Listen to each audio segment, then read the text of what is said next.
Hi friends, നമസ്കാരം.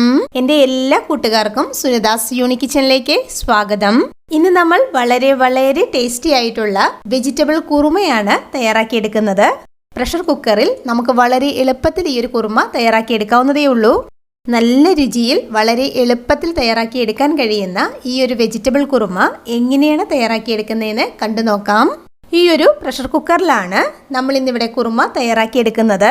കുക്കറിലേക്ക് 2 table spoon വെളിച്ചെണ്ണ ഒഴിച്ച് കൊടുക്കുന്നുണ്ട്. വെളിച്ചെണ്ണയൊന്ന് ചൂടായി വരട്ടെ. വെളിച്ചെണ്ണ ഇപ്പോൾ ഇവിടെ ചൂടായി വന്നിട്ടുണ്ട്. ഇതിലേക്ക് കനം കുറച്ചരിഞ്ഞെടുത്ത സവാളയാണ് ചേർത്ത് കൊടുക്കുന്നത്. മീഡിയം സൈസിലുള്ള ഒരു സവാളയാണ് നമ്മളിവിടെ എടുത്തിട്ടുള്ളത്. ഈ സവാള ചെറുതായിട്ടൊന്ന് വഴറ്റിയെടുക്കണം. സവാളയൊന്ന് ചെറുതായിട്ട് വഴറ്റിയതിന് ശേഷം നമ്മളിതിലേക്ക് എരിവിന് ആവശ്യത്തിന് വേണ്ട പച്ചമുളക് ചേർത്ത് കൊടുക്കാം. കൂടെ തന്നെ അല്പം കറിവേപ്പിലയും ചേർത്ത് കൊടുക്കുന്നുണ്ട്. നമ്മളിവിടെ 3 പച്ചമുളകാണ് ചേർത്ത് കൊടുത്തിട്ടുള്ളത്. ഇനി നമുക്കിത് നല്ലതുപോലെ ഒന്ന് വഴറ്റിയെടുക്കണം. സവാള വഴറ്റി കളർ മാറേണ്ട ആവശ്യമൊന്നുമില്ല. സവാള നല്ലതുപോലെ ഒന്ന് വാടി വരണം. അതുവരെ ഗ്യാസ് ഒരു മീഡിയം ഫ്ലെയിമിൽ വഴറ്റിയെടുക്കണം. ഈ വെജിറ്റബിൾ കുറുമയിൽ ഇഞ്ചിയും വെളുത്തുള്ളിയും ചേർക്കാതെയാണ് നമ്മൾ ഇന്നിവിടെ നല്ല രുചിയിൽ തയ്യാറാക്കിയെടുക്കുന്നത്. സവാള ഇപ്പോൾ ഇവിടെ നല്ലതുപോലെ വാടി വന്നിട്ടുണ്ട്. ഇത്രയും മതിയാകും. ഇനി ഇതിലേക്ക് നമുക്ക് ഇഷ്ടമുള്ള വെജിറ്റബിൾസ് എല്ലാം ചേർത്ത് കൊടുക്കാം. ആദ്യം തന്നെ ഇതിലേക്ക് ഉരുളൻകിഴങ്ങ് അരിഞ്ഞതാണ് ചേർത്ത് കൊടുക്കുന്നത്. ഒരു വലിയ ഉരുളൻകിഴങ്ങാണ് നമ്മൾ ഇതിലേക്ക് ചേർത്ത് കൊടുത്തിട്ടുള്ളത്. ചെറിയ ഉരുളൻകിഴങ്ങാണെങ്കിൽ 2 എണ്ണം എടുക്കാവുന്നതാണ്. മീഡിയം സൈസിലുള്ള ഒരു ക്യാരറ്റ് അരിഞ്ഞതാണ് ഇനി ചേർത്ത് കൊടുക്കുന്നത്. ഇനി ഇതിലേക്ക് ബീൻസ് ആണ് ചേർത്ത് കൊടുക്കുന്നത്. നമ്മളിവിടെ 7 ബീൻസ് ആണ് അരിഞ്ഞ് ചേർത്ത് കൊടുത്തിട്ടുള്ളത്. ബീൻസ് അധികമായാൽ കുറുമയ്ക്ക് ടേസ്റ്റ് ഉണ്ടാവുകയില്ല. 6-7 ബീൻസ് ചേർത്ത് കൊടുത്താൽ മതിയാകും കേട്ടോ. വെജിറ്റബിൾസ് ചേർത്ത് കഴിഞ്ഞതിന് ശേഷം നമുക്കിതൊന്ന് വഴറ്റിയെടുക്കണം. ഗ്യാസ് ഒരു മീഡിയം ഫ്ലെയിമിൽ 1 മിനിറ്റൊക്കെ വഴറ്റിയെടുത്താൽ മതിയാകും. ഇവിടെ ഇതിപ്പോൾ 1 മിനിറ്റ് നേരം വഴറ്റിയെടുത്തിട്ടുണ്ട്. 1 മിനിറ്റ് നേരം വഴറ്റിയതിന് ശേഷം നമുക്കിതിലേക്ക് 1 ടേബിൾ സ്പൂൺ മല്ലിപ്പൊടി ചേർത്ത് കൊടുക്കാം. മല്ലിപ്പൊടി ചേർത്ത് കഴിഞ്ഞതിന് ശേഷം ഇതൊന്ന് വഴറ്റിയെടുക്കണം. മല്ലിപ്പൊടിയുടെ ആ ഒരു പച്ച ടേസ്റ്റൊക്കെ മാറി വരണം. അതുവരെ നമുക്കിതൊന്ന് വഴറ്റിയെടുക്കണം. മല്ലിപ്പൊടി കരിഞ്ഞു പോകരുത്. ഗ്യാസ് ഒരു ലോ ഫ്ലെയിമിൽ നമുക്കിതൊന്ന് വഴറ്റിയെടുക്കാം. മല്ലിപ്പൊടി ചേർത്തതിന് ശേഷം ഇതെല്ലാം കൂടി നല്ലതുപോലെ വഴറ്റിയെടുത്തിട്ടുണ്ട്. ഇനി നമുക്ക് ഈ വെജിറ്റബിൾസ് കുക്ക് ചെയ്തെടുക്കണം. അതിന് വേണ്ടിയിട്ട് ആവശ്യത്തിന് വേണ്ട വെള്ളം ഒഴിച്ചു കൊടുക്കാം. വെജിറ്റബിൾസ് മുങ്ങിക്കിടക്കുന്നതിന് ആവശ്യത്തിന് വേണ്ട വെള്ളം ഒഴിച്ചു കൊടുക്കണം. നമ്മളിവിടെ വെജിറ്റബിൾസ് കുക്ക് ചെയ്യുന്നതിന് വേണ്ടിയിട്ട് 2 കപ്പ് വെള്ളം ഒഴിച്ചു കൊടുത്തിട്ടുണ്ട്. ഇനി നമുക്കിതിലേക്ക് ആവശ്യത്തിന് വേണ്ട ഉപ്പ് ചേർത്ത് കൊടുക്കാം.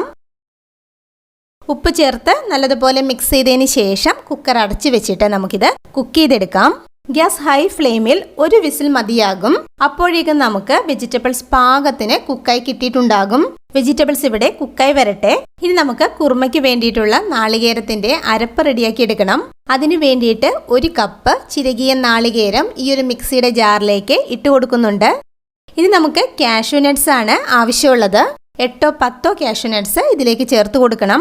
1/2 ടീസ്പൂൺ പെരുംജീരകമാണ് ഇനി ചേർത്ത് കൊടുക്കുന്നത്. വലിയ ജീരകം ഉണ്ടല്ലോ, അതാണ് ചേർത്ത് കൊടുത്തിട്ടുള്ളത്. ഇനി 2 ഏലക്ക, 1 ഗ്രാമ്പു, ഒരു ചെറിയ കഷ്ണം കറുവാപ്പട്ട എന്നിവയാണ് ചേർത്ത് കൊടുക്കുന്നത്. സ്പൈസസ് ചേർത്ത് കൊടുക്കുമ്പോൾ ഈ ഒരു ചെറിയൊരു അളവിൽ മാത്രമേ ചേർത്ത് കൊടുക്കാവൂ. സ്പൈസസ് കൂടുതലായിട്ട് ചേർത്ത് കഴിഞ്ഞാൽ കുറുമയ്ക്ക് ടേസ്റ്റ് ഉണ്ടാവുകയില്ല. സ്പൈസസിന്റെ ടേസ്റ്റ് ആയിരിക്കും മുന്നിട്ട് നിൽക്കുന്നത്. ഇനി ആവശ്യത്തിന് വേണ്ട വെള്ളം ഒഴിച്ചു കൊടുത്ത് നല്ലതുപോലെ അരച്ചെടുക്കണം. നല്ല ഫൈൻ പേസ്റ്റ് ആയിട്ട് തന്നെ അരച്ചെടുക്കണം. അപ്പോൾ ഞാനിതൊന്ന് അരച്ചെടുത്തിട്ട് വരാട്ടോ. ദാ ഇവിടെ ഇതിപ്പോൾ നല്ല ഫൈൻ പേസ്റ്റ് ആയിട്ട് തന്നെ അരച്ചെടുത്തിട്ടുണ്ട്. നാളികേരത്തിന്റെ ഈ ഒരു അരപ്പ് നമുക്കൊരു സൈഡിലേക്ക് മാറ്റി വെക്കാം. 1 വിസിൽ വന്നതിന് ശേഷം കുക്കർ ഓഫ് ചെയ്തു. ഇപ്പോൾ കുക്കറിൽ നിന്ന് പ്രഷർ പോയിട്ടുണ്ട്. വെജിറ്റബിൾസ് ഒന്നും വെന്ത് കുഴഞ്ഞു പോകാതെ പാകത്തിന് നമുക്കിവിടെ കുക്കായി കിട്ടിയിട്ടുണ്ട്. വെജിറ്റബിൾസ് വെന്ത് കുഴഞ്ഞു പോയാൽ കുറുമയ്ക്ക് ടേസ്റ്റും ഉണ്ടാവില്ല, കാണാൻ ഒരു ഭംഗിയും ഉണ്ടാവില്ല. അപ്പോൾ ഈ ഒരു പാകത്തിന് വേണം വെജിറ്റബിൾസ് കുക്ക് ചെയ്തെടുക്കേണ്ടത്. വീണ്ടും ഗ്യാസ് ഓൺ ചെയ്തിട്ടുണ്ട്. ഇനി ഇതിലേക്ക് ഗ്രീൻ പീസ് ആണ് ചേർത്ത് കൊടുക്കുന്നത്. 1/2 കപ്പ് അളവിൽ ഫ്രോസൺ ഗ്രീൻ പീസ് ആണ് ചേർത്ത് കൊടുത്തിട്ടുള്ളത്. ഡ്രൈ ആയിട്ടുള്ള ഗ്രീൻ പീസ് ആണ് കയ്യിലുള്ളതെങ്കിൽ 7-8 മണിക്കൂർ വെള്ളത്തിൽ കുതിർത്തതിന് ശേഷം ഉരുളൻകിഴങ്ങും ക്യാരറ്റും ബീൻസും ചേർത്ത് കൊടുക്കുന്ന ടൈമിൽ ഗ്രീൻ പീസും കൂടി ചേർത്ത് കൊടുത്ത് കുക്ക് ചെയ്തെടുത്താൽ മതി. നേരത്തെ അരച്ചു വെച്ചിരുന്ന അരപ്പുണ്ടല്ലോ, അത് നമുക്കിതിലേക്ക് ചേർത്ത് കൊടുക്കാം. അരപ്പ് ചേർത്തതിന് ശേഷം നമുക്കിതെല്ലാം കൂടി നല്ലതുപോലെ ഇളക്കി മിക്സ് ചെയ്തെടുക്കാം. മിക്സിയുടെ ജാറിലേക്ക് 1/2 കപ്പ് വെള്ളം ഒഴിച്ചു കൊടുത്ത് ആ വെള്ളവും കൂടി ഇതിലേക്ക് ഒഴിച്ചു കൊടുക്കുന്നുണ്ട്. നമ്മൾ ചേർത്ത് കൊടുത്ത അരപ്പിൻ്റെ ആ ഒരു പച്ച ടേസ്റ്റൊക്കെ മാറി വരണം. അതുവരെ നമുക്കിതൊന്ന് കുക്ക് ചെയ്തെടുക്കണം. ഞാനിവിടെ അല്പം തിക്കായിട്ടുള്ള കൺസിസ്റ്റൻസിയിലുള്ള കുറുമയാണ് തയ്യാറാക്കിയെടുക്കുന്നത്. കുറുമ ഇരുന്ന് കഴിയുമ്പോൾ കുറച്ചും കൂടി തിക്കായിട്ട് വരും. അപ്പോൾ നമുക്ക് വേണ്ട കൺസിസ്റ്റൻസിയിൽ കുറുമ റെഡിയാക്കി എടുക്കണം. ഇനി ഇതിലേക്ക് കുരുമുളക് പൊടിയാണ് ചേർത്ത് കൊടുക്കുന്നത്. നമ്മുടെ ഈ കുറുമയ്ക്ക് പച്ചമുളകിൻ്റെയും കുരുമുളക് പൊടിയുടെയും എരിവാണുള്ളത്. ഈ ഒരു ടൈമിൽ കുരുമുളക് പൊടി ചേർത്ത് കൊടുക്കുമ്പോൾ നമ്മുടെ എരിവിനനുസരിച്ചിട്ടുള്ള അളവിൽ വേണം ചേർത്ത് കൊടുക്കേണ്ടത്. കുരുമുളക് പൊടി ചേർത്ത് കൊടുത്ത് കുറുമ നല്ലതുപോലെ മിക്സ് ചെയ്തെടുത്തിട്ടുണ്ട്. ഫൈനലി ഇതിലേക്ക് അല്പം മല്ലിയിലയും കൂടെ ചേർത്ത് കൊടുത്ത് മിക്സ് ചെയ്തെടുക്കുന്നുണ്ട്. മല്ലിയില ചേർത്ത് കൊടുത്ത് കുറുമ മിക്സ് ചെയ്തതിന് ശേഷം ഗ്യാസ് ഓഫ് ചെയ്യുവാണ്. അപ്പോൾ ഇത്രയേ ഉള്ളൂ. ബ്രേക്ക്ഫാസ്റ്റിൻ്റെയും ഡിന്നറിൻ്റെയും കൂടെ കഴിക്കാൻ വളരെ എളുപ്പത്തിൽ നമുക്ക് ഈ ഒരു വെജിറ്റബിൾ കുറുമ തയ്യാറാക്കി എടുക്കാവുന്നതേ ഉള്ളൂ. നല്ല രുചിയുള്ള ഈ ഒരു വെജിറ്റബിൾ കുറുമ എല്ലാവരും ഇതുപോലെ തയ്യാറാക്കി നോക്കണം. ഉറപ്പായിട്ടും എല്ലാവർക്കും ഇഷ്ടമാകും.